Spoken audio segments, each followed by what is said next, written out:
எபேசியர் 1வது அதிகாரம் 19வது வசனம். தாம் கிறிஸ்துவை மரித்தோரிலிருந்து எழுப்பி அவரிடத்தில் நடப்பித்த தமது பலத்த சத்துவத்தின் வல்லமைப்படியே விசுவாசிக்கிறவர்களாகிய நம்மிடத்திலே காண்பிக்கும் தம்முடைய வல்லமையின் மகா மேன்மையான மகத்துவம் இன்னதென்றும் நீங்கள் அறியும்படிக்கு அவர் உங்களுக்கு பிரகாசமுள்ள மனக்கண்களை கொடுக்க வேண்டும் என்று வேண்டிக் கொள்கிறேன். இன்னொரு வசனம் ரோமர் 8வது அதிகாரம் 11வது வசனம் சொல்லுது, அன்றியும் இயேசுவை மரித்தோரிலிருந்து எழுப்பினவருடைய ஆவி உங்களில் வாசமாயிருந்தால் கிறிஸ்துவை மரித்தோரிலிருந்து எழுப்பினவர் உங்களில் மாசமாய் இருக்கிற தம்முடைய ஆவியினாலே சாவுக்கேதுவான உங்கள் சரீரங்களை உயிர்ப்பிப்பார். இப்போ இந்த வசனங்கள் உயிர்த்தெழுந்த கிறிஸ்துவின் உயிர்த்தெழுந்த வல்லமையை நமக்கு விளக்குவதாக இருக்கிறது.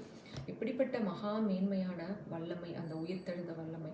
இந்த எபேசியர் 1வது அதிகாரம் 19வது வசனத்தில் சொல்றாரு, கிறிஸ்துவை மரித்தோரிலிருந்து எழுப்பின ஆவி. அந்த ஆவி, அதாவது மரித்தோரிலிருந்து எழுப்பி அவரிடத்தில் நடப்பித்த தமது பலத்த சத்துவத்தின் வல்லமை, அதாவது கிறிஸ்துவை மரித்தோரிலிருந்து எழுப்பிய பிதாவாகிய தேவனுடைய பலத்த சத்துவத்தின் அதே வல்லமை விசுவாசிக்கிற நமக்குள்ளும் அதை கிரியை செய்ய வல்லவராக இருக்கிறார். ஆனால் இதுக்கு என்ன தேவைன்னா, நமக்கு பிரகாசமான மனக்கண்கள் வேண்டும் அப்படின்னு இந்த இடத்துல பவுல் சொல்றார். அப்போ ஒரு விஷயம் நம்ம இங்கே அறிந்து கொள்ளணும் என்னன்னா, அதாவது அந்த உயிர்த்தெழுந்த வல்லமை, கிறிஸ்துவை மரித்தோரிலிருந்து எழுப்பின தேவனுடைய வல்லமை எப்படிப்பட்டது என்பதை நாம் அறிந்து கொள்ளும் பொழுது நிச்சயமாக அது நம்மளுடைய வாழ்க்கையில் அதிகமாக வேலை செய்ய முடியும். ஃபார் எக்ஸாம்பிள் பாருங்களேன், இப்போ இயேசுடைய சரீரம் அந்த கல்லறைக்குள்ளே எப்படிப்பட்டதாக இருந்ததுன்னா, அதில் கொஞ்சம் கூட ஜீவன் இல்லை, கடைசி சொட்டு ரத்தமும் அங்கே சிந்தப்பட்டிருந்தது. அந்த சரீரம் நாம் அந்த ரூபம் இல்லாமல் இருந்துதான். நம்ம இன்னைக்கு சினிமாவில் பார்க்குற மாதிரிலாம் இல்லை. அந்த சரீரம் எந்த அளவுக்கு பாடுகளின் ஊடுருவி சென்றது என்பதை நாம் உற்று பார்க்கும் பொழுதுதான் அந்த உயிர்த்தெழுந்த வல்லமை எவ்வளவு பெரியது என்பதை நாம் பார்க்க முடியும். அப்போஸ்தலர் பவுல் கூட சொல்றாரு, கிறிஸ்துவின் உயிர்த்தெழுந்த வல்லமையையும் அவருடைய பாடுகளின் ஐக்கியத்தை அறிவதற்கும் எனக்கு ஞானம் வேணும் அப்படின்னு சொல்றார். அப்போ எந்த அளவுக்கு நாம் பாடுகளை உற்று பார்க்கிறோமோ, ஒரு சரீரம், ஏசப்பாவோட சரீரம் அந்த சிலுவை மரணத்தில் எப்படிப்பட்ட ஒரு பாடுகளுக்குள்ளாய் கடந்து சென்றது, அந்த சரீரத்தில் எப்படிப்பட்ட ஒரு வலிகளையும் வேதனைகளையும் நொறுக்குதல்களையும் அவர் அனுபவித்தார் அப்படின்றத நம்ம உற்று பார்க்கும் பொழுது, அப்படிப்பட்ட அந்த சரீரம், அந்த உருக்குலைந்து போன சரீரம், அந்த முதுகெல்லாம் அந்த ஸ்கார்ஜிங் அப்படின்ற அந்த ஒரு அடியில் அந்த முதுகில் இருக்கிற தோலெல்லாம் பிஞ்சு தொங்குச்சு அப்படின்னு சொல்கிறாங்க. ரெண்டாவது அந்த எலும்புகளை எண்ணலாம், அந்த அளவுக்கு அந்த சரீரம் அடிக்கப்பட்டிருந்ததாம். ஜீவனுள்ள தேசத்திலிருந்து அவர் அறுப்புண்டு போனார் என்ற வார்த்தையின்படி அந்த சரீரத்தில் கொஞ்சமும் ஜீவன் இல்லை.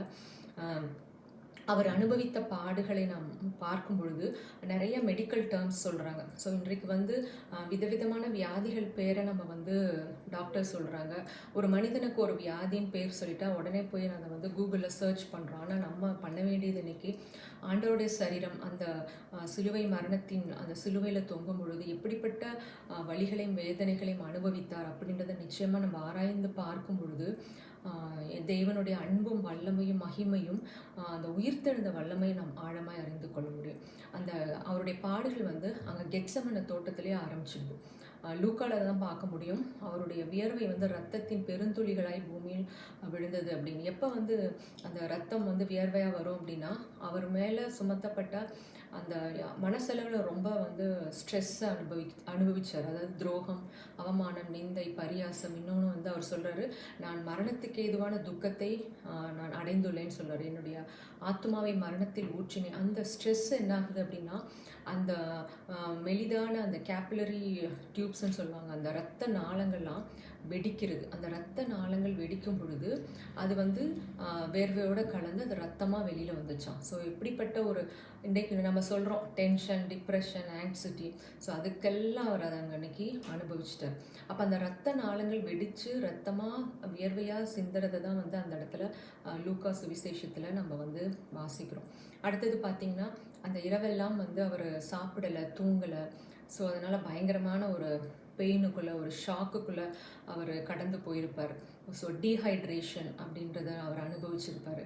அடுத்தது சிலுவையில் அந்த முட்களினால் ஆன அந்த முள்முடியை வைத்து அடிக்கப்பட்ட பொழுது அவருடைய மூளைக்குள் இறங்கிய அந்த முட்கள் பிரெயின் ஹேமரேஜ் அப்படின்னு சொல்கிறாங்க. அந்த மருத்துவர்கள் வந்து அந்த டேர்ம்ஸ் எல்லாம் அந்த ரிசர்ச்சில் எழுதியிருக்காங்க. அப்போ இன்னைக்கு சொல்கிறோம் பிரெயினில் வந்து அந்த ரத்த நாளங்கள் வெடித்து ரத்தம் வர்றது தான் வந்து பிரெயின் ஹேமரேஜ் அப்படின்றாங்க. இன்றைக்கி வந்து பிரெயினில் பிளட் கிளாட்டுன்றாங்க, பிரெயின் ஹேமரேஜ்ன்றாங்க. ஸோ நிறையா பிரச்சனைகளை சொல்கிறாங்க. ஆனால் அன்றைக்கி ஏசப்பா அன்றைக்கி வந்து அந்த முட்களினாலான க்ரௌனை வச்சு அடிக்கிறப்ப அதையெல்லாம் அவர் அனுபவித்திருக்கிறார். ஸோ அதே போல் அந்த சிலுவையில் தொங்கும் பொழுது அவருடைய லங்ஸில் வந்து போதுமான அளவு ஆக்சிஜன் போய் சேர முடியாததுனால அவர் மூச்சுத்திணறல் அடைந்தார் அப்படின்றத சொல்கிறாங்க. அப்போ அந்த போதுமான அளவு ஆக்சிஜன் வந்து அவர் வந்து இன்ஹேல் பண்ணாலும் அதை எக்ஸேல் பண்ணுறதுக்கு, அதாவது அந்த உள்ளே போன அந்த ஆக்சிஜன் திரும்ப கார்பன் டை ஆக்சைடாக வெளியே வர்றதுக்கு அவர் அவ்வளோ திணறினாராம். ஏன் அப்படின்னா அவருடைய ஃபுல் பாடி வெயிட்டும் அந்த ஷோல்டரில் இறங்கி அது லங்ஸுக்குள்ளே இறங்கினால அவரால் வந்து அந்த சிலுவையில் தொங்கும் பொழுது அந்த மூச்சு காற்றை இழுத்து அதை வெளியே விடுவதற்கு அவர் வந்து கஷ்டப்பட்டனால அந்த லங்ஸுக்குள்ளே வந்து தண்ணி சேர்ந்துருந்தது தான், கார்பன் டை ஆக்சைடு சேர்ந்ததுனால அது வந்து லங்ஸ் ஒடிமியா அப்படின்னு சொல்கிறாங்க. அடுத்தது பார்த்திங்கன்னா பயங்கரமான ஒரு கார்டியாக் அரெஸ்ட். அந்த ஹார்ட் வந்து அதை பம்ப் பண்ணுறதுக்கு கஷ்டப்பட்டு தான் அவர் வந்து ஜீவனை. அப்போ இதெல்லாம் நம்ம ஏன் உற்று பார்க்கணும், இதை ஏன் நம்ம ஆராய்ந்து பார்க்கணும்னா பாவத்தின் சம்பளம் மரணம். சரிங்களா? அப்போ ஒரு வேலையை செஞ்சால் அதற்கான சம்பளம் வந்து ஒரு தடவை தான் கொடுக்க முடியும். ஸோ அதை நான் பார்க்கும் பொழுது அவருடைய இப்படிப்பட்ட ஒரு வியாதிகள் கூடிய நேம்ஸ் எல்லாம் அவர் அனுபவிச்சார் அப்படின்னு சொல்கிறப்ப இதெல்லாம் பாவத்தின் சம்பளம். ஸோ ஒரு தடவை ஒரு சம்பளத்தை வந்து ஒருத்தவங்க வாங்கிட்டாங்கன்னா அதே வேலைக்கு திரும்ப இன்னொருத்தருக்கு சம்பளம் கொடுக்க மாட்டாங்க. ஸோ ஏசப்பா அன்னைக்கு வந்து என்னுடைய பாவம், மீறுதல்கள், அக்கிரமங்கள் நிமித்தம் அந்த சம்பளமான அந்த மரணத்தினுடைய விளைவு தான் இந்த வியாதிகள் எல்லாம். இதெல்லாம் அவர் வாங்கிட்டார். அதெல்லாம் அவருடைய சரீரத்தில் அனுபவிச்சிருக்காருன்றதை நான் பார்க்கும் பொழுது திரும்பி எனக்கு அது இல்லைன்றத ஒரு ஆணித்தரமான ஒரு விசுவாசம் வரும். ரெண்டாவது வந்து அந்த பாடுகளை நான் இப்படிப்பட்ட அந்த ஒரு சரீரம், உருக்குலைந்து போன சரீரம், ரூபமே இல்லை, கொஞ்சமும் ஜீவன் இல்லை, அடித்து நொறுக்கப்பட்டு ஒரு கிழிக்கப்பட்ட கந்தல் துணியை போல இருந்த அந்த சரீரத்துக்குள்ளே தான் தேவனுடைய உயிர்த்தெழுந்த வல்லமை கடந்து சென்று அவரை உயிரோடு எழுப்பியது. ஸோ பாருங்கள், எப்படிப்பட்ட ஒரு உருக்குலைந்து போன உயிரற்ற நொறுக்கப்பட்ட எல்லா விதத்திலும் ஆத்துமால மனசில் சரீரத்தில் நொறுக்கப்பட்ட அந்த சரீரத்துக்குள்ள தேவனுடைய ஆவி கடந்து செல்லும் பொழுது அது மீண்டும் உயிரடைந்தது அப்படின்னா அந்த உயிர்த்தெழுந்த வல்லமை எவ்வளவு பெரியது. ஸோ அதனால தான் சொல்றாரு, கிறிஸ்துவை மரித்தோரிலிருந்து எழுப்பின ஆவியானவர் உங்களுக்குள் இருக்கும் பொழுது சாவுக்கு ஏதுவான உங்கள் சரீரங்கள் உயிர்ப்பிக்கப்படும்.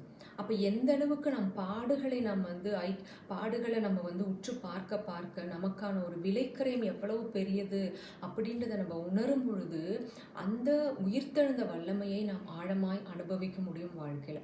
இன்னொரு விஷயம் வந்து ஒரு பொருளோட மதிப்பு எங்கன்னா அந்த பொருளோட விலை என்னன்னு பார்க்கும் பொழுது தான் அது வந்து ஒரு விலையேற பெற்ற பொருள் அப்படின்னு சொல்ல முடியும்.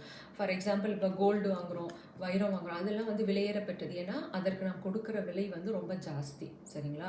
ஸோ அதே மாதிரி தான் நமக்கு கொடுக்கப்பட்ட விலை எவ்வளவு அப்படின்றது எங்கே காண்பிக்கப்பட்டது அப்படின்னா சிலுவையில் நம்ம பார்க்கணும். ஏன்னா மனிதனுடைய அறிவுக்கு எட்டலை.